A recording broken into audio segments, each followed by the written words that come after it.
Bapak Rektor dan semua teman-teman yang saya hormati. Di sini kita akan mengkaji faslun fil musyarakah ila nusyifid diman. Bab seharusnya ngambil sikap cepat, musyarakah itu ngambil sikap cepat untuk menyelamatkan mengalirnya darahnya orang Islam. Di sini Imam Izzuddin Abi Salam mengambil ayat wajah rajulun min aqsal Madinah yas'a qala ya Musa innal mal'a ya'tamiruna bika liyaqtuluka faqus inni laka minan nasihin. Terus beliau memberi penjelasan wa kadzalikal musara'atu fi amrin diniyyin yuqafu fawtu. Jadi begini ya, kalau dalam fikih Islam, misalnya ini ada di beberapa literatur fikih, di semua fikih, baik mazhab Syafi'i, Hanafi, Hambali, di semua kitab fikih. Misalnya ada orang mau masuk Islam, terus konsultasi sama ustadz atau sama kiai, Pak saya mau masuk Islam, kamu nggak boleh ngambil sikap monggo ngetes dulu, tidak boleh.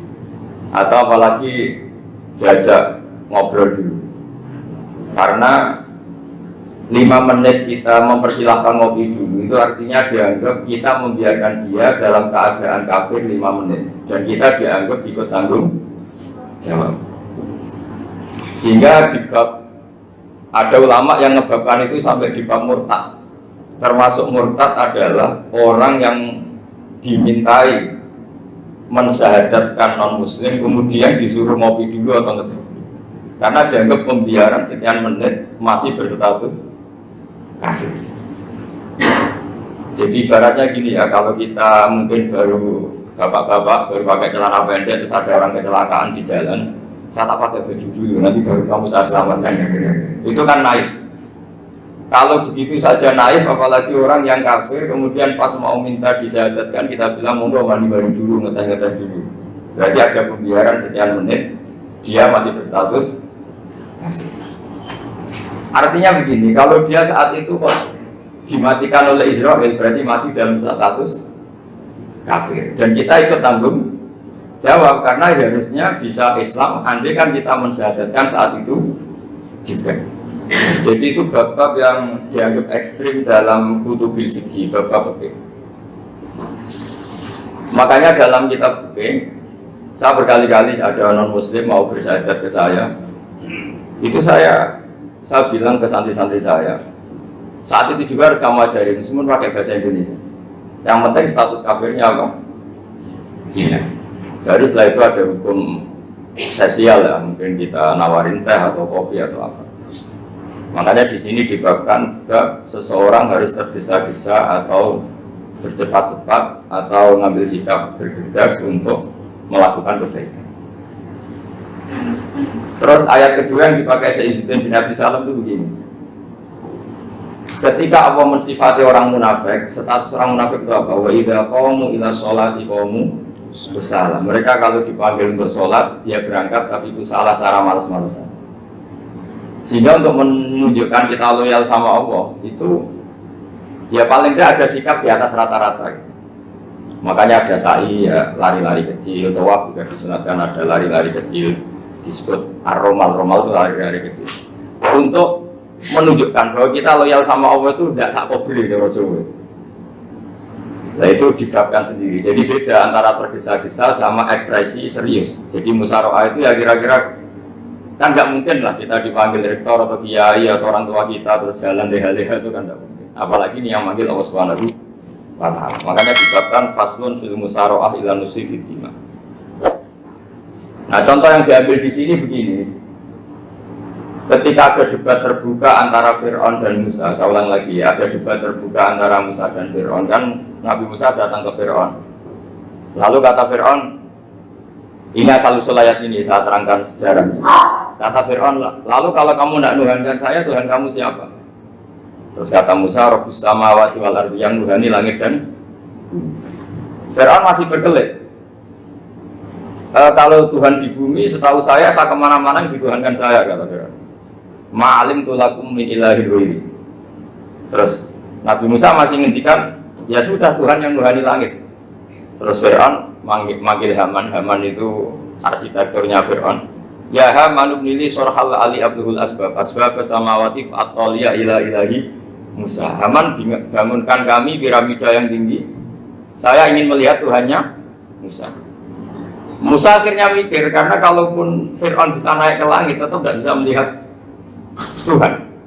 Kita tahu Tuhan nggak bisa dilihat. Kita yang mukmin aja udah lihat, apalagi Fir'aun rivalnya. Akhirnya Musa ganti argumentasi. Yaitu argumentasinya Musa, Rabbukum wa Rabbu abaikumul awwalin. Ini perlu diingat dan perlu saya sampaikan. Yang nuhani kamu dan yang menuhani leluhur kamu, itu sangat memukul Fir'aun. Karena logikanya kalau Fir'aun itu Tuhan, berarti babanya dulu tanpa Tuhan. Ini ada Tuhan terlambat. Jadi kalau Fir'aun Tuhan, berarti mbahnya tanpa Tuhan, karena zaman era mbahnya belum ada Tuhan. Karena perdebatan itu banyak penggawa Fir'aun yang mukmin. Wah, ini Fir'aun nggak benar ini. Kalau dia Tuhan berarti babanya tambah. Karena kalau iman itu akan diadili, akan dieksekusi, maka orang ini berstatus rajulun mu'minun min ali fir'aun yaktumu imanah. Maka di Quran diterangkan wa qala rajulun mu'minun min ali fir'aun yaktumu imanah. Ada seseorang yang iman tapi menyembunyikan iman. Lah orang ini selalu ikut rapat di rapat-rapat penting Fir'aun, termasuk rapat ketika Fir'aun dan para tentaranya memutuskan membunuh Musa. Karena dia ikut rapat dan eksekutornya besok disuruh menangkap Musa, orang ini malam itu juga nemuin Musa, terus bilang innal mal ayat tabiru nabi kaliyak dulu kamu Musa, rapat tadi malam memutuskan kamu besok dibunuh, maka kamu harus bergegas meninggalkan Mesir. Nah, dari kesimpulan itu, dari cerita itu, kemudian diambil cara hukum fikih bahwa untuk menyelamatkan darah harus sah, harus bergegas. Andai kan Musa itu kok sak kobre, sak sempate, maka keburu. Andai kan ini rojul ini tadi, orang tadi penasihat tadi, kok sak kobre ya, maka berarti Musa terlanjur tertang. Jadi itu pentingnya ulama ya. Jadi cerita yang linier, cerita yang seakan-akan cerita, di tangan ulama tetap menjadi al-ahkam al-fiqhiyah, menjadi ketentuan-ketentuan apa? Oke. Jadi yang diambil di sini adalah lelaki tadi yang ikut rapat tadi bergegas menemui Musa, memberitahu kalau kamu besok mau dieksekusi, fakrus, maka kamu harus cepatnya keluar dari Mesir untuk menyelamatkan diri. Terus oleh Sayyidina bin Abi Salam dibabkan bab harus tergesa-gesa menyelamatkan darahnya orang apa? Islam. Jadi ini penting saya sampaikan. Jadi Al-Qasas ya, semua cerita di Quran itu tidak sebagai cerita, karena Quran tidak ingin melahirkan pendongeng, tapi harus menjadi ibrah, menjadi teladan. Jadi makanya terus di kitab-kitab ulumul Quran diterangkan Al-Qasas ya, beberapa cerita di Quran adalah semuanya menjadi ketentuan fikih. Saya ulang lagi ya, semua cerita yang ada di Quran itu menjadi ketentuan. Oke, meskipun alurnya apa?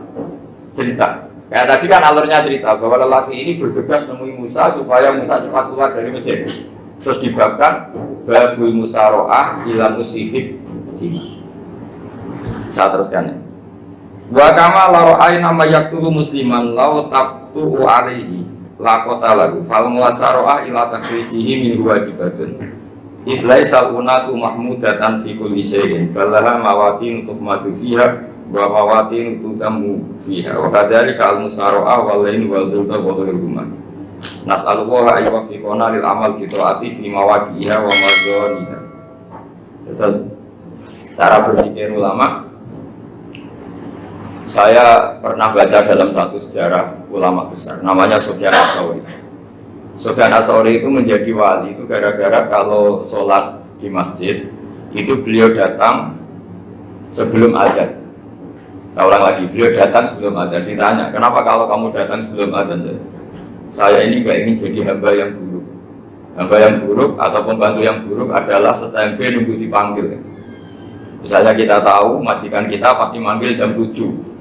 Kemudian jam 7 itu Anda masih ngopi, masih tata-tata, itu kan tidak menghormati majikan. Harusnya kamu setempe di jam yang saat itu pasti majikan Anda memanggil. Kata beliau, saya tidak ingin seperti pembantu yang buruk, datang nunggu apa? Dipanggil. Jadi itu ada beberapa spirit ya, atau inspirasi dari aturan-aturan mahabbah. Sebab itu ketika Allah kritik orang munafik, wa idza qamu ila sholati qamu kusala, ketika dipanggil sholat mereka datang bermalas-malasan. Karena ada cintanya sama Allah, maka datang berlambat-lambat.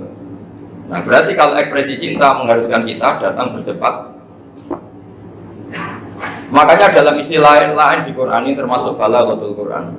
Di juz 25 itu istilah menuju Allah itu fafirru ilallah. Kita tahu firra itu maknanya lari apa jalan biasa.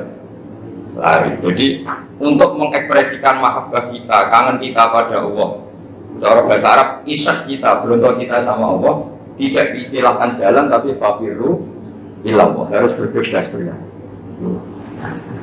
Begitu seterusnya. Maka kalau ada orang Islam, terus ini konsekuensi hukum, ada non muslim minta Pak, saya tolong ajarkan syahadat. Nggak boleh saya bilang gini, monggo ke dalam dulu. Padahal perjalanan ke rumah saya misalnya setengah jam, nggak boleh saat itu meskipun sambil berdiri-diri harus kita tauhidkan. Kamu yakinnya Allah itu satu, Tuhan Allah, harus. Karena kalau ada perjalanan ke rumah 5 menit terus dia kecelakaan, belum syahadat, statusnya mati apa? Kafir. Dan kita ikut terlibat karena sebetulnya bisa mengislamkan saat itu juga. Analoginya kayak tadi, orang kecelakaan di jalan karena kita pakai celana pendek, nonton sini bisa tak pakai baju dulu. Habis itu dilides truk. Itu kan kita ikut salah karena kita yang punya kesempatan. Tentu yang disalahkan yang punya kesempatan. Karena merubah status dari potensi kelides truk menjadi sama sekali nggak potensi kelides truk dengan kita inginkan, meskipun kita dalam keadaan tidak ideal. Sama. Orang kafir yang mau masuk Islam itu umumnya kiai kan kadang sebagian disuruh mandi dulu, itu salah sebetulnya. Itu salah sekali. Sangat salah, apalagi nunggu seremonial di masjid, nunggal tokoh-tokoh itu bujutnya salah. Itu gak cuma salah, bujutnya salah. Jadi salah yang akut. Itu salah besar. Kalau seremonial monggo, tapi kalau mengislamkannya harus saat itu. Apalagi seremonial seminggu lagi nunggu tokoh terkenal, nunggu disyuting dulu, wah itu perilaku show, itu bukan mengislamkan itu. Makanya kita yang sebagai peneliti fikih itu kadang itu enggak ser gitu. Masa mau Islam nunggu di masjid dulu, di syuting dan tokoh-tokoh itu salah. Itu sama dia kamu lihat orang kecelakaan mau menyelamatkan dunia, jawab kamu enggak. Minta di syuting dulu setengah mati. Jadi kita normal saja dalam Islam, sesuatu yang mendesak, yang emergensi ya perlakuannya harus cepat. Sehingga dibabkan faslun fil musyaroah ila nusifid fitina. Jadi ada beberapa contoh di Quran memang aturannya seperti itu. Makanya semua redaksi Quran tentang menuju Allah diredaksi fafirru. Makanya di tawaf ada ekspresi romal, jalan agak cepat. Di sa'i juga ada momen-momen kita harus romal, berjalan cepat. Di beberapa aturan juga seperti itu. Ya saya ulang lagi, di beberapa aturan Islam juga seperti itu. Nah sekarang efek di hukum haji. Saya banyak baca literatur haji. Haji dalam aturan Islam itu wujuban tarofian, wajib yang tidak langsung mendesak. Kemudian semenjak ada fakta kita harus nunggu, daftar tunggu. Itu kita sebagai ahli fikih itu gampang. Misalnya gini, saya umur 20 punya uang, sekarang berapa daftar? 25 juta ya. Saya umur 20 punya uang 25 juta. Saya juga misalnya, ya butuh nikah, ya butuh macam-macam. Itu wajib daftar haji apa enggak? Karena kalaupun daftar nunggu 20 tahun. 20 tahun kan asumsi umum masih umur 40, masih hidup lah kira-kira. Nah sekarang kalau ada orang umur 50 tahun punya uang 25 juta, menurut Anda wajib daftar saat itu apa enggak? Mau daftar saja bisa game gitu. Dan kalau misalnya umur 50 ditambah 25 kan 75. Itu kalau orang sumpah sudah cepat mati itu. Maka itu menjadi pertanyaan, apakah fikih ini kita rubah? Karena dulu kan orang itu longgar semua. Karena haji zaman Nabi pun tidak langsung dilakukan saat pertama diwajibkannya haji. Jadi Nabi punya sisi unik. Pertama ada tahun diwajibkannya haji, Nabi tidak langsung haji. Sebab itu ulama berkesimpulan kalau wajibnya haji tidak langsung. Maka fikih itu memang unik. Sholat juga gitu. Ada istilah begini dalam sholat. wa tajibu sholat ala kulli muslimin wujuban muwassa'an. Di semua kitab fikih takbirnya seperti itu redaksinya. Wajib sholat dilakukan orang Islam wujuban muwassa'an, wajib yang ada longgarnya. Jika ketika zuhur jam 12 WIB kita dengar azan, boleh sholat setengah 1, jam 1, setengah 2, jam 2. Karena memang wujuban muwassa'an, memang ada batas akhir waktu misalnya sampai setengah 3. Nah problemnya begini, misalnya setengah 1 Anda pasti dipanggil majikan kamu yang diharuskan melakukan satu aktivitas, misalnya ada pilot yang nggak mungkin sholat lagi di kokpit. Apakah status wujuban muwassa'an wajib yang longgar menjadi hilang karena setelah itu tidak ada kesempatan lagi sholat? Apa tetap kita sebagai ahli Islam yang agak balelo tapi alim, misalnya ya sudah tetap jadi pilot, nanti kan ada aturannya sendiri, ada rukhsahnya sendiri, ada kemurahan sendiri, kita sudah jadi pilot, misalnya sholat tanpa harus menghadap kiblat, sholat yang tetap di perjalanan. Kira-kira Anda kalau jadi ahli fikih pilih mana? Pilih harus sholat di depan, apa tetap memberi kelonggaran? Gak apa-apa, sholat sambil apa? Nyuber, sambil pilotin apa pesawat. Ada pilih mana? Karena kalau konstitusi ilmu itu memang harus ada, dengan tanda kutip ya, memang harus ada nakalnya. Kalau nggak nakal malah gak sah. Memang unik ilmu itu. Karena ilmu itu kalau dipaksakan lurus terus, itu nanti malah bengkok karena menghilangkan rukhsahnya Allah, kemurahan Allah. Tapi kalau dipaksakan rukhsah terus, murah terus, nanti dianggap menyepelekan hukumnya Allah. Maka kita yang ahli fikih itu pusing. Misalnya saya sering ditanya, Gus saya ini supir bis, kan musafir terus, berarti saya boleh nggak puasa terus pada Ramadan? Coba kalau ada jadi ahli fikih mesti bingung. Mau boleh, ya boleh terus supaya orang nggak peduli sama Ramadan. Mau mengatakan wajib puasa, kayak nggak peduli dengan kemurahan Allah yang membolehkan musafir tidak puasa. Coba loh, Anda jangan jadi ekstremis ini sana bantah kok protes kok ini kan. Jadi memang mengkaji ilmu itu. Ya makanya dengan tanda kutip itu harus ada nakal. Tapi nakal yang baik bukan nakal. Nakal itu kalau bahasa Jawa itu kan tidak harus dosa. Seperti anak kecil, menek-menek itu bocah kok nakal. Padahal anak kecil menek itu haram dah. Enggak kan? Malah orang tuanya yang bentak itu yang haram. Yang nakal betul ya ibunya yang bentak cerewet itu, karena ibunya orang yang sudah mukallaf, sudah tua, salah langkah itu bentak. Kalau anaknya naik meja itu ya sebetulnya bahasanya tidak nakal, lucu. Lucu belas pinter coba iso munggah meja, harusnya diapresiasi. Tapi rata-rata itu semua akal mecah gelas. Malah boe malah mecah tabungan. Bapaknya malah tukang nguras tabungan. Sebetulnya senakal-nakalnya anak kecil itu nakal orang tuanya itu pasti. Karena ini sudah kena kitab, sementara anak-anak belum kena. Saya pernah punya tamu, karena di tradisi Kiai itu sering punya tamu. Bapak ibunya itu kultus sama Kiai, bentak anaknya disuruh salim sama saya. Anak kecil kan nggak mau jalan-jalan terus, marah. Tak marah orang tuanya tak marah. Yang dosa itu kamu bentak anaknya. Kalau anak kecil itu kena diskon rufi al-qalamu an salasin. Di antara aturan Islam apa? Tidak ada keharusan bagi 3 orang. 1 anak kecil sampai balik, 2 orang tidur sampai bangun, 3 orang gila. Artinya anak kamu itu tidak kena kita untuk sopan sama saya. Kamu yang kena kita baru sopan sama anak-anak gitu. Nah ini ada Jawa itu kadang keliru. Jadi orang tua itu marah-marah memaksakan anaknya sopan. Padahal Allah memberi diskon anak kecil itu belum wajib sopan. Nggak apa-apa ada tamu naik kecil, asal masih anak kecil. Makanya Rasulullah ketika beliau sholat sujud itu Hasan Husain itu naik. Cara Jawa Nabi itu tidak tumpaan. Semua riwayat mengatakan Nabi itu diam saja, gak berani ngangkat. Sampai sahabat itu ada yang ngomong, ini Nabi sujud lama sekali ada apa. Jadi kita punya riwayat itu ya baru kayak sahabat yang agak nakal. Semuanya itu sujud, tapi bareng di atas rata-rata ada sahabat yang belakang ngomong, siapa tuh ini sujudnya kok lama. Barokahnya itu ditemukan riwayat, oh ono putune. Karena Hasan itu naik di atas punggungnya apa? Nabi itu andai kan ada yang ngomong, riwayat ini tidak ditemukan. Barokahnya ada yang ngomong itu mungkin nih. Kalau sekarang mungkin semua masjid ngomong karena orang sekarang jarang yang khusyuk. Tapi dulu hanya satu yang di belakang. Setelah itu Nabi memberi penjelasan, saya tadi sebetulnya harus mengakhiri sujud saya sesuai aturan umum, tapi ada cucu saya tak biarkan sampai dia puas naik punggung saya, sehingga dia turun baru saya naik. Filosofinya apa begini? Anak kecil satu udah kena kitab, Dua, jangan sampai sholat itu jadi problem. Kalau Nabi nyentak Hasan, membentak, tutup ono bae sholat kok diganggu, maka sholat menjadi trauma. Gara-gara sholat bahasa bentak saya. Lama-lama anak ini trauma dengan sholat karena dianggap problem. Makanya saya termasuk kiai nggak berpendapat anak kecil nggak boleh di masjid. Sering kan anak kecil di masjid, oleh khutbah ramai. Saya termasuk setuju tetap boleh. Kalau dibentak di masjid, maka dia trauma dengan masjid. Misal ke masjid dibentak. Lagi pula kadang-kadang orang tuh gaya-gayaan dong. Wah, ramai orang khutbah. Ngeramen nih, padahal kalau nggak diramein anak-anak malah udah tidur. Kita kan nggak bisa menjamin kalau perilaku kita lebih baik gitu.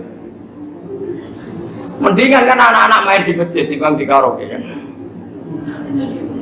Jadi kan, ya ini maksudnya saya, ini fikih ya. Fikih itu wilayahnya, makanya jadi ahli fikih itu susah-susah gampang. Jadi kan jangan hanya berpikir protes dengan ketentuan fikih, mengkaji yang sebanyak-banyaknya itu tadi. Misalnya Anda seorang supir permanen, supir bis terutama, kalau truk kan bisa lihat-lihat, kalau bis kan apa ada deadline-nya ya waktu, seperti bis jurusan Surabaya Semarang, saya kan sering naik bis jurusan Surabaya Semarang. Kadang-kadang supirnya melihat saya tanya, Gus saya ini supir, saya ini Ramadan itu gimana ya? Ya saya sudah ngerti setengah nakal, mungkin seringnya dijawab rasa poso ya saya tahu ya. Tapi masalahnya secara fikih kalau kamu melanggar, kamu harus puasa terus. Kamu melanggar konstitusi ilmu, memang musafir punya diskon? Boleh? Tidak puasa. Pertanyaannya, bayarnya kapan? Nung Syawal ya nyupir lagi, Julhijjah ya nyupir lagi, nanti sampai Ramadan ya. Lah terus, ya pas kamu cuti, biasanya cutinya pas sakit, boleh diskon lagi karena sakit.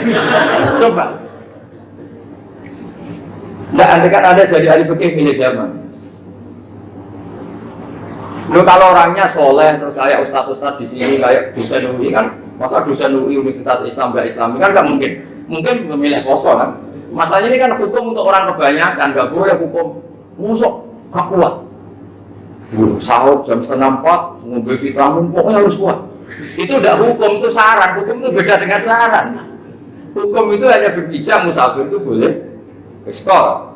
Kalau saran memang boleh, ya usahakan kamu makan 3:30 pas fit, terus kalau nyumpir selesai jam 10, nanti istirahat. Memangnya majikan bisa ngatur jamnya? Itu fikih. Maka menjadi perdebatan, yang namanya pergi itu apa? Menurut Imam Syafi'i, pergi itu ya dari rumahnya ke tempat yang asing, yang tidak wilayahnya namanya pergi. Menurut Imam Ahmad bin Hanbal enggak? Pergi itu tidak kerja. Jadi orang yang supir yang seperti itu namanya tidak pergi, tapi kerja. Tanyakan ke publik, misalnya jenengan ke UI, istri kamu atau suami kamu ditanya, istri kamu kemana? Kira-kira jawabnya bilang pergi jalan-jalan apa bilang kerja? Kerja. Makanya kata Imam Ahmad bin Hanbal, mudi mustafar atau orang yang berprofesi, yang profesinya memang harus pergi, kayak traveling atau supir, maka itu namanya tidak pergi, namanya itu kerja. Karena apa? Sekali distatuskan pergi, maka ikut status yang dikatakan Allah dan Rasul dapat diskon, boleh tidak puasa. Maka terus kita debat tentang definisi. Nah, definisi ini penting karena yang menjadikan hukum rubah itu definisi. Misalnya gini, Mbak ini ngaji saya. Statusnya kalau pakai status saya ajnabi, orang lain Bapak ajnabi, ya, maka hukumnya saya melihat Bapak ini haram karena statusnya ajnabi melihat ajnabi yang tidak mahram. Tapi kalau di fikih itu ada statusnya. Di antara lelaki boleh muwajahah sama perempuan adalah satu untuk belajar, dua untuk muamalah, tiga untuk kesaksian, empat untuk pengobatan. Itu kan ada pengecualian. Sehingga statusnya sekarang Mbak itu belajar, apa ini melihat Gusbah atau Gusbah itu mengajar atau gimana? Itu statusnya bisa rubah. Makanya kalau sebetulnya kalau kita marung di warung misalnya Padang, kita nggak pilah-pilah, kebetulan pelayannya perempuan itu masih bisa dikilah secara fikih. Saya muamalah marung, cuma kebetulan penjaganya. Tapi masalahnya Pak ini punya daftar penjaga kan, itu masalahnya. Maka pertanyaannya itu marung ke situ demi marung, apa demi melihat? Tidak jawab saja. Demi marung apa demi melihat? Kalau demi marung sepakat yang penjaga yang sangar-sangar juga banyak. Ayahnya kalau demi makan, penjaga yang cowok kan banyak. Kalau demi melihat, berarti yang dihitung kan niatnya. Berarti karena mau amalah apa karena melihat? Melihat. Itu status. Jadi makanya kalau mudi musafar itu namanya orang pergi atau orang kerja? Orang kerja. Maka menurut pikirannya Imam Ahmad bin Hanbal, seperti itu harus puasa. Karena dia adalah pekerja, bukan musafir. Lalu dalam masalah jumlah 3 hari misalnya. Kalau dalam fikih kita, nggak tahu kenapa ngomong fikih terus ya, karena banyak yang melupakan fikih. Jenengan pergi haji. Zaman Nabi haji itu jamak dan qashar terus. Padahal hajinya Nabi itu, haji itu minimal kan berapa hari minimal itu? 9, 10, 11, 12. Sebenarnya haji itu minimal hanya 4 hari. Karena 13 Dzulhijjah bisa nafar apa? Awal. Kalau nafar awal berarti nggak ada kewajiban nafar sani. Berarti yang wajib betul kan 9, tanggal 9 wukuf di Arafah, terus 10 biasanya ifadah sama balang juga apa? Akobah, terus 11, 12 itu kan sudah boleh cabut. Karena apa? Nafar apa? Awal. Berarti nggak bisa nafar apa? Sani. Berarti hanya berapa? 4 hari. Tapi Nabi haji di Mekah Madinah itu sampai 40 hari karena perjalanan. Pertanyaannya ketika Nabi menjamak dan mengqashar itu kalau Imam Syafi'i lis safar.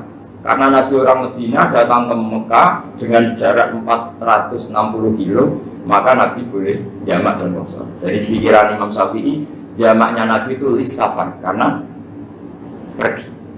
Kalau pikiran Imam Malik enggak, jawabnya Nabi itu lis nusuk. Nabi menjamak sholat itu karena melakukan ibadah haji. Efeknya adalah orang Mekah kalau haji itu kalau Imam Malik meskipun jaraknya dekat boleh apa? Boleh apa? Qashar, boleh jamak qashar.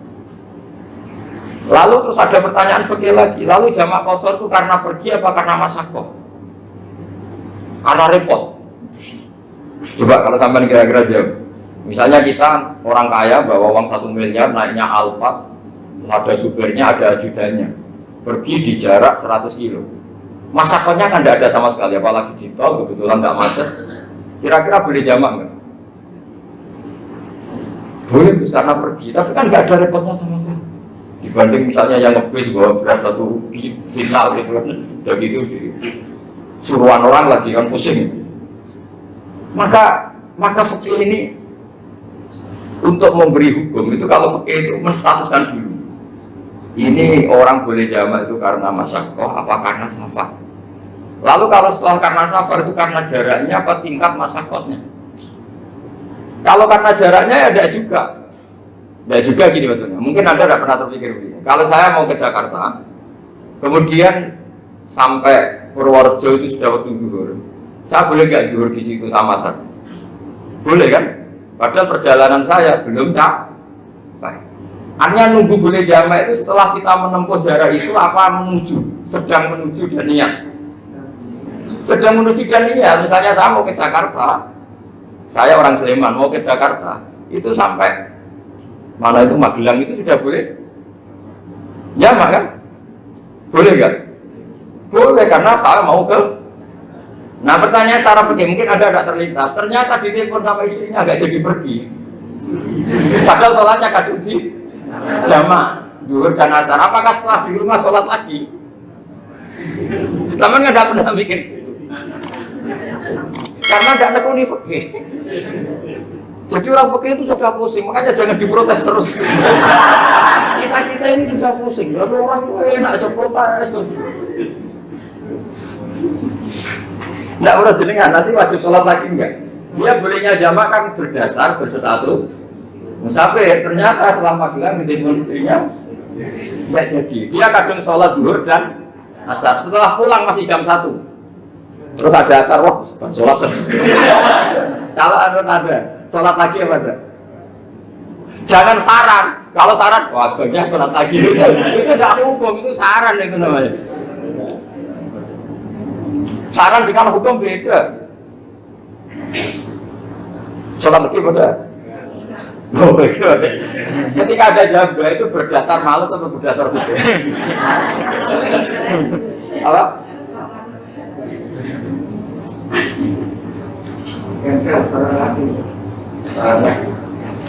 Nah kalau Anda sholat lagi, pertanyaannya gini, Allah itu tidak punya tradisi mewajibkan 2 kali. Pertanyaan fikihnya mesti gitu. Dan saat Anda di Magelang menjamak itu melakukan sesuatu yang disahkan oleh agama. Berarti pas Anda jamak 2 asar, sesuatu pas melakukan itu kan berstatus sah dan boleh. Meskipun setelah itu ada masalah, istri kamu nelpon terus pulang. Tapi pas itu kan sudah dinyatakan oleh malaikat sah, Anda sudah zuhur dan asar. Kalau melihat itu tidak wajib mengulang. Tapi bisa saja malaikat ada yang usil. Itu sah karena Anda berstatus musafir. Berhubung status Anda hilang, maka poin Anda sudah sholat juga hilang. Kamu milih fikih yang mana?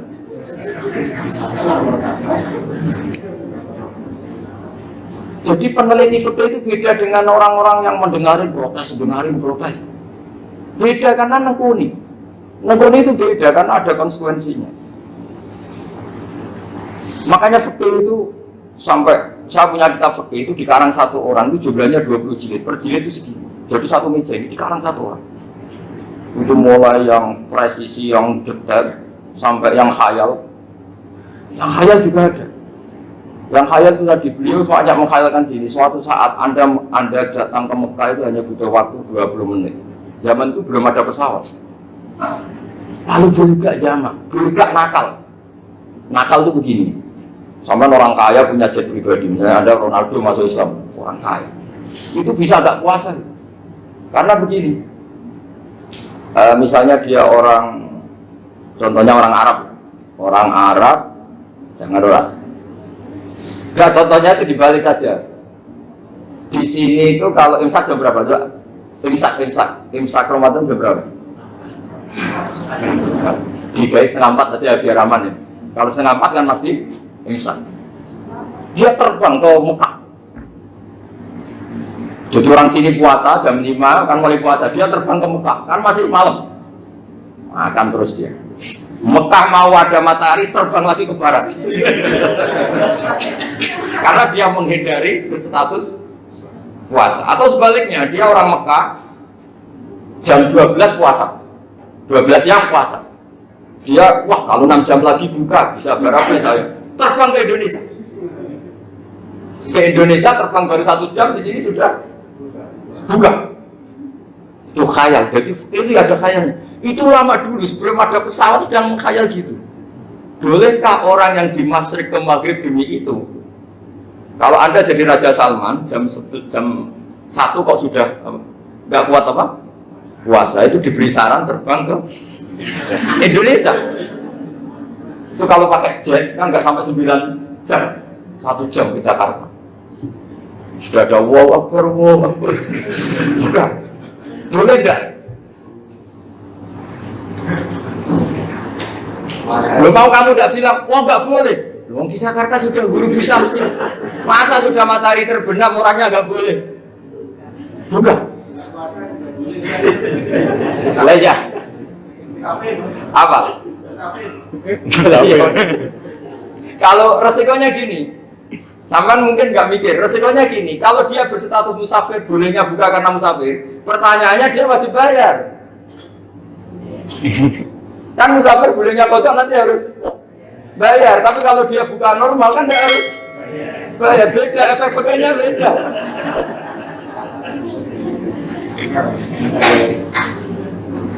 Sama jangan protes, Gus Baik gimana, mau ngaji mana tidak senang. Ini kan ngajinya para dosen, para pegawai, jadi harusnya itu jadi mufti, ngaji untuk jadi mufti. Bukan ngaji untuk mendengarkan. Jadi makanya saya mohon, jangan sering protes sama ulama itu sudah pusing. Karena efek-efek hukum itu tidak gampang. Kayak tadi misalnya, kalau dia boleh buka atas nama musafir, resikonya wajib bayar. Masalahnya Raja Salman ini mau enggak gitu. Dia inginnya. Maka pertanyaannya itu kitab yang milik saya tadi yang 20 jilid tadi. Ulama itu mulai dulu sudah membayangkan bagaimana kalau suatu saat ada satu kendaraan. Kenapa ulama bisa bayangkan itu? Karena ada buruk. Meskipun mereka nggak numpak buruk hanya Rasulullah, tapi kan bisa bayangkan ada toyul waktu itu bisa dilipat. Karena ulama dulu ahli astronomi, jadi bumi itu bulatnya gini, muternya gini. Berarti suatu saat ada satu ilmu di mana orang ngambil satu posisi terus melewati toyul waktu, ngalami lintasan waktu. Mulai dulu itu sudah dibicarakan. Pertanyaannya lalu status orang ini kayak apa? Misalnya tadi orang Mekah ingin cepat buka terbang ke Indonesia. Orang Indonesia menghindari imsak, misalnya 3:30, dia belum sahur. Wah, kalau saya di Indonesia ini sifatnya sahur. Wah, saya tak terbang ke Mekah. Enak kan terbang di Mekah ternyata masih jam 8. Wah, bisa makan sepuasnya jam 8 malam, maksudnya jam 20. Kan enak ya. Baru warak balik ke Indonesia wis jam 1 siang. Jam 1 siang kalau ini cepat buka terbang ke timur. Langsung buka. Berarti dia kira-kira puasa aja 3 jam. Tapi terus ya mungkin kalau sampai apa gue sudah repot-repot mau tinggal dulu buat sinetron untuk buka dewi. Itu tidak hukum, saran itu namanya apa? Kalau hukum tetap tadi yang dikatakan puasa adalah imsak, mulai jam imsak sampai hurufus. Lalu pertanyaannya lagi, hurufus samsi sampai imsak itu konversi jam apa nyata-nyata hurufus samsi? Kalau yang dilewati khatul istiwa itu nyata, fi'lan kalau dalam bahasa Arab fi'lan awaqiyah. Tapi kalau Anda orang kutub, saya sering kirim-kiriman surat sama mufti-mufti yang ada di Timur Tengah, di Eropa, konsultasi maksudnya. Orang kutub itu kan tidak ada matahari, tidak ada apa-apa. Jika kalau Anda baca kitab di kutub, mesti Gus ajaran pembohong. Misalnya orang kutub ngaji saya, kamu harus subuh sebelum matahari terbit. Sekali matahari terbit, waktunya hilang. Zuhur setelah matahari agak ke barat. Asar kalau matahari terbenam, hilang waktunya. Terus mereka mesti bilang, mataharinya di mana? Maka pertanyaannya, boleh tidak mengkonversi waktu untuk orang kutub? Jadi misalnya pola umum subuh jam 4:30. Berarti antara subuh dan qadha itu 1,5 jam. Subuh sama zuhur polanya berapa berarti? Kalau 4:30 sampai jam 12 itu 6 sama 7,5. Berarti ya kira-kira habis subuh nunggu 7,5 jam baru zuhur, nunggu 3 jam baru asar, nunggu 3 jam baru maghrib. Berarti waktu puasa kira-kira antara jam 4 sampai jam 6. Berarti berapa jam itu? 12 sama 2 14. Oke, berarti orang kutub harus puasa 14 jam. Tidak bergantung waktu mata. Tapi ada lagi pertanyaan lucunya gini, lalu 14 jam itu dimulai dari mana? Apa asal 14 jam? Apa harus ada konsensus setarnya? Masih ada PR lagi. Menurut kamu gimana? Ada konsensus setarnya dimulai jam 4 dini hari. Apa asal jumlahnya? Imsak 14 jam. Mikir lagi ya. Itu di Denmark itu ada satu musim di mana siang terus sampai sekian bulan. Siang terus, sampai orang sana itu capek. Kenapa ada siang terus? Logikanya kan tadi bumi itu biasa juga belajar falak, belajar astronomi. Kalau tepaan kamu di sisi yang barat agak utara atau agak selatan, matahari ini ngentrong terus.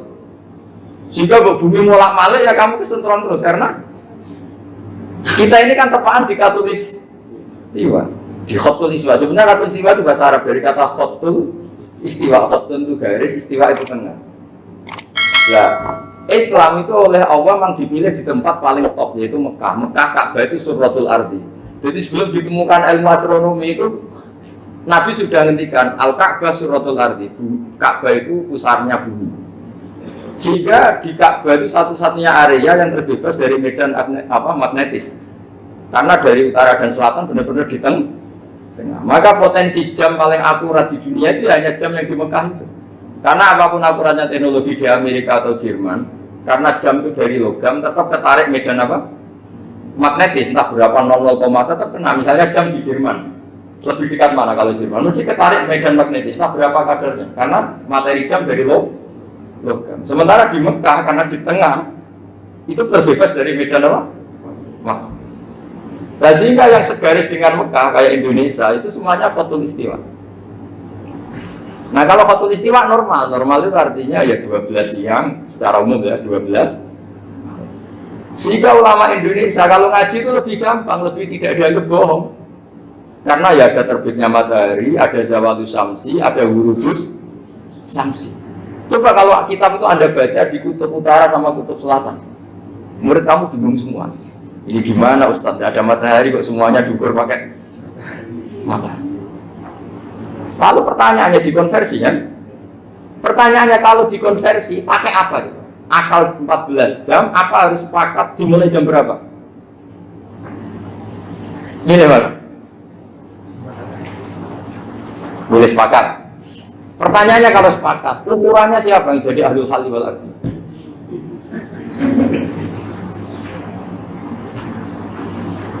Jadi orang fikih itu sudah bingung, makanya saya mohon jangan sering diprotes. Saya pernah ketemu ulama, saya kan sering ikut komunitas di New York. Itu andekan dibur, itu pas persis Ka'bah. Jadi buminya itu kalau dibur itu pas persis Ka'bah. Lalu pertanyaannya, ada kiblat nggak di sana? Ya bumi kan gini ya. Kalau dalam bahasa falak itu ada rubuk namanya. Rubuk itu bumi yang sewaktu itu hanya yang seperempat. Ya bumi yang sewaktu itu hanya seperempat. Jadi kita sekarang siang, berarti yang baru siang hanya seperempat bumi. Nanti yang malam ya hanya seperempat bumi. Ya, misalnya sekarang kita di sini siang, di Arab Saudi kan belum, ini masih setengah 6. Ini sekarang di Arab Saudi baru setengah 6. Nah itu ada daerah di mana dengan Ka'bah itu pas atas sama bawah. Harusnya kan bebas arah. Apa? Bebas arah. Lalu orang sana sholatnya itu menghadap kemana? Pernah ulama New York itu minta fatwa ke Rabitatul Alam al-Islami. Lalu kita harus menghadap kemana? Makanya dalam dunia anekdot ulama itu ada anekdot Abu Nawas itu orang yang nggak pernah kalah debat. Dia itu terkenal nggak pernah kalah debat. Tapi dia ada ilmuwan. Dia punya tetangga ilmuwan, punya pengaruh besar. Semua orang ngaji ke ilmuwan itu. Mantelnya bukan main, karena dia ahli falak, ahli astronomi. Mau nandingi dia tidak bisa, gak nandingi itu reputasinya jatuh. Orang itu berteori kalau bumi itu bulat-bulat. Kalau kamu jalan ke sini, maka akan ke titik yang suatu saat si profesor ini kemalingan, terus minta tolong Abu Nawas rumah saya kemalingan. Terus lari kemana malingnya? Ke timur. Setelah ke timur, larinya ke timur. Abu Nawas lari ke barat. Lari ke barat. Terus ditanya, sudah tak bilangin, malingnya lari ke timur, kok kamu lari ke barat? Nanti ketemu di titik yang sama. Sebenarnya itu profesornya makal. Oh kamu nyindir. Artinya Abu Nawas gak terima. Teori Anda itu gak bisa. Secara keilmuan benar, tapi secara faktual gak boleh. Berarti kalau ada orang ngejar istrinya lari ke timur, dia harus tetap ke barat. Nanti ketemu di titik yang sama. Jadi malingnya lari ke timur, Abu Nawas ngejar ke barat. Ketika ditanya profesornya, sudah bilangin malingnya tuh lari ke timur, kenapa ada ke barat? Kataan, kan nanti ketemu di titik yang sama karena bumi bulat. Nah pertanyaannya gini, lalu kalau yang segaris itu ada arah enggak? Kayak New York tadi. Menurut kamu tetap berkiblat apa tidak usah? Loh kalau yang rubuk jelas. Loh gitu, kalau rubuk begini misalnya begini, terus kamu di sini sama sini kan masih ada arah, tapi kalau sini sama sini masih bisa kiblat. Sama tidak usah protes, orang fikih sudah pusing, tidak usah diprotes. Karena yang dipikir itu macam-macam. Nah ya makanya ini kan, ini mengkaji ya saya mohon. Ya kayak tadi ini mengkaji saya mohon, saya cukupkan sekian. Sementing apa ya kita ada respeknya lah sama ulama. Jadi ulama itu susah, mikirnya susah, harus tanggung jawab di depan Allah, di dunia diprotes terus. Ya, saya kira demikian. Assalamualaikum warahmatullahi wabarakatuh. Ya satu aja, satu. Ini waktunya. Atau dua agak apa-apa, dua aja. Terima kasih Ustaz. Ke sesi selanjutnya yaitu tentang tanya jawab. Kami kasih waktu penanya. Dua penanya dan dua pertanyaan, kadang satu langsung tiga.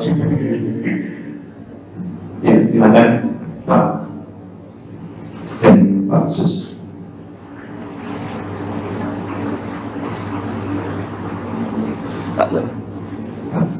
Satu lagi Pak. Assalamualaikum warahmatullahi wabarakatuh. Kalau pertanyaan saya Gus, Ya. karena kamu di bergerak di bidang akademik, kami itu banyak tergoda oleh kesombongan akademik. Nah ini gimana Gus? Karena bagaimanapun juga kita harus menjual apa yang sudah kita dapatkan. Walaupun kalau di dunia kiai ulama itu kan yang disampaikan itu sesuatu yang bersifat keagamaan. Tapi kalau di bidang kami di sini ilmu itu kan sesuatu yang baru kami ketemukan, sesuatu yang kami jual karena dalam tanda petik, ya. Karena kamu menemukan kok ini yang membedakan dengan yang lain-lain. Tapi kalau ini seperti dalam salah satu kajian yang juga ada orang yang sangat tawadu selalu memukul itu, kapan orang lain tahu temuan kita kan gitu. Jadi gimana ini Gus? Enaknya kita itu kalau kita sampaikan kalau kita sampaikan bisa-bisa kita itu jadi riak, beberapa riak. Tapi kalau tidak, bagaimana orang lain tahu? Dan nanti salah-salah nanti bisa jadi sombong. Assalamualaikum warahmatullahi wabarakatuh. Nama saya Sudiarto Gus. Saya pernah punya kasus menemani orang di ICU. Sebelum tidur, saya zikir la ilaha illallah Yusari. Kemudian saya keluar. Pas jam 1 saya digedor oleh perawat untuk mentalkin karena katanya sudah sakratul maut. Karena saya baru bangun tidur, saya kaget dan sampai izin ke toilet wudhu karena saya merasa bersin tidur itu tidak wudhu. Wudhu ternyata saya harus ke buang air kecil dulu sekitar 5 menit. 5 menit ke buang kecil, wudhu terus datang dia meninggal. Artinya karena saya tidak ada sama itu gimana nih? Terima kasih. ini kacau semua.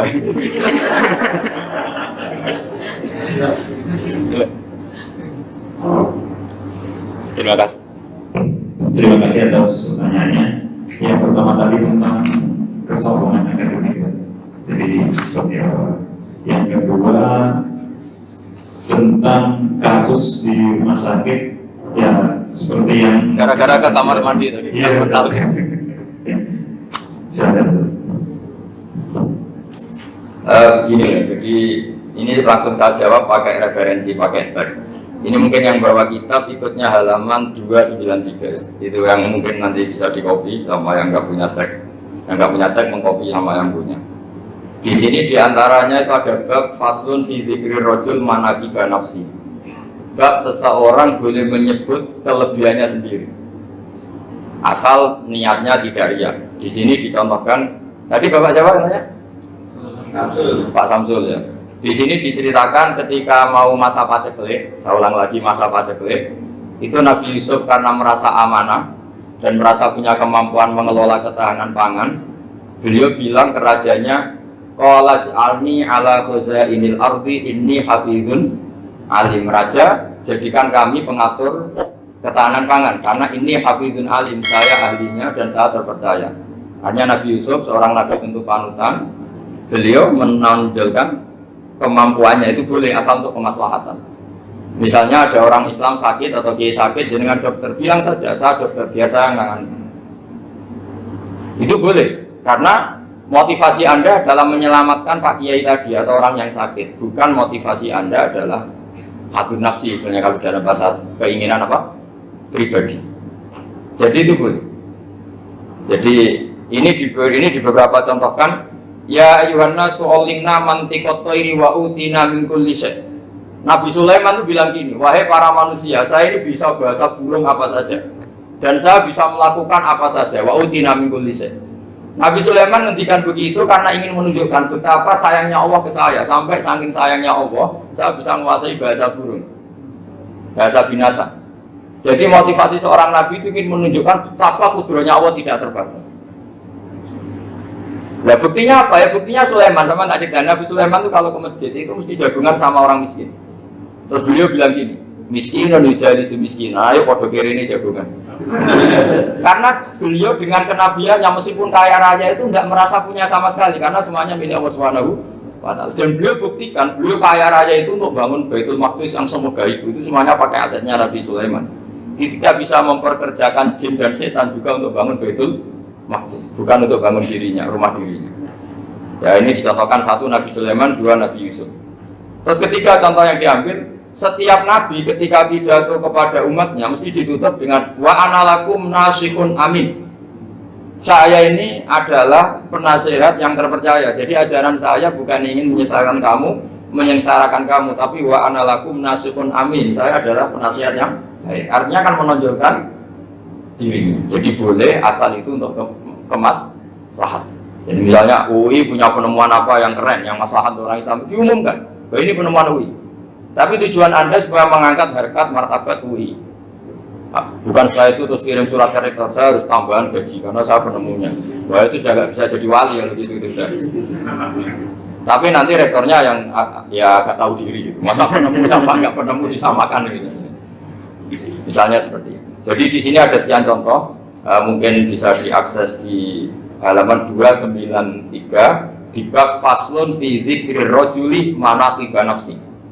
Terus kalau contoh hadis, Nabi sering ngendikan begini. Ana sayyidu waladi Adam wa ana awwalu syafi'in. Dan saya adalah nabi pertama yang punya hak syafaat. Tapi Nabi ngendikan seperti itu supaya orang punya harapan ketika di mahsyar. Sudah kalau di mahsyar nyari saya karena saya diberi hak syafaat. Jadi asal niatnya untuk maslahat enggak apa-apa. Makanya saya sering di mana-mana cerita, saya ini menekuni fikih supaya orang kalau belajar fikih jelas ke saya Pak. Kalau saya tidak ngomong, orang keliru guru. Tapi ya harus ada buktinya. Nanti ngomong ahli itu ada ahlinya ya kacau. Ya jadi boleh ya.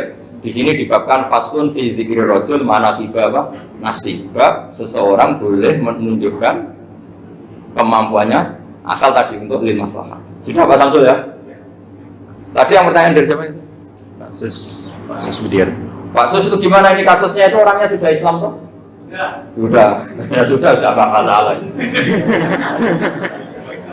Terus Anda kata ilat itu nggak niat menghindar toh memang saatnya harus ada. Hanya menyesal. Oh hanya menyesal bagus, punya penyesalan. Enggak begini ya, kalau orang itu sudah Islam itu kan tidak se-emergensi yang belum Islam, itu hanya ideal. Hanya idealnya seseorang kalau mau meninggal akhir dari kalimatnya adalah la ilaha illallah. Tapi itu pun ulama jinikul. Ini saya beri cerita sedikit. Kitab Fathul Mu'in itu termasuk kitab yang nggak setuju kalau kalimatnya sepersis la ilaha illallah. Kenapa Pak Sus? Logikanya gini. Ini semua ulama gitu ya. Itu ada dua riwayat. Maka na akhiru kalamihi la ilaha illallah dakhalal. Dan sebagian riwayat maka na akhiru kalamihi Allah dakhalal. Nah ulama itu milih yang Allah. Kenapa milih yang Allah? Karena la ilaha illallah itu resikonya tinggi. Pas la ilaha ateis, tidak ada Tuhan, mati. Maka ulama, tradisinya guru-guru kita, kalau ada orang mau mati yang sudah akut, itu hanya ditalkin Allah, Allah, Allah. Karena ini lebih tidak berisiko. Tapi kalau la ilaha illallah, pas la ilaha, belum illallah, mati. Tidak bisa kamu pun, teruskan dulu baru mati. Ayo teruskan dulu. Baru mati ini gimana? Belum illallah kok sudah. Jadi makanya terus di situ diterangkan lagi begini. Setelah orang itu melafadzkan la ilaha illallah, kan orang mau mati itu kan macam-macam ya. Ada yang sudah akut, ada yang masih sehat. Kalau masih sehat sebaiknya la ilaha illallah. Tapi kalau sudah akut hanya dilatih apa? Allah. Terus saran kedua oleh kitab Fathul Mu'in diterangkan sebaiknya jangan ngomong lagi. Karena Nabi ngendikan akhir itu harus itu menjadi kalimat. Jadi misalnya setelah kamu talqin la ilaha illallah, kamu tanya, Pak sertifikatnya di mana? Akhirnya bapaknya jawab di lemari. pas melari mati. Berarti akhir kalimatnya mati. Makanya kita juga harus memperjuangkan supaya itu benar-benar akhirnya. Jika nanti dikenang di akhirat, ini orang luar biasa mengakhiri dunia dengan kalimat la ilaha illallah. Tapi nanti kalau ini orang luar biasa mengakhirinya dengan kemarin. Apalagi tanyanya dulu, Pak, tabungannya di bank apa? Ini BCA. Berarti terakhir bilang apa? BCA. Jadi itu ada aturannya. Jadi kalau nalkin orang sudah melafalkan kalimat tauhid, jangan dijak ngomong lagi. Karena kalau diajak ngomong lagi terus mati, yaitu kalimat terakhirnya. Ya, ini wonten mawon nggih. Mohon maaf. Assalamualaikum warahmatullahi wabarakatuh.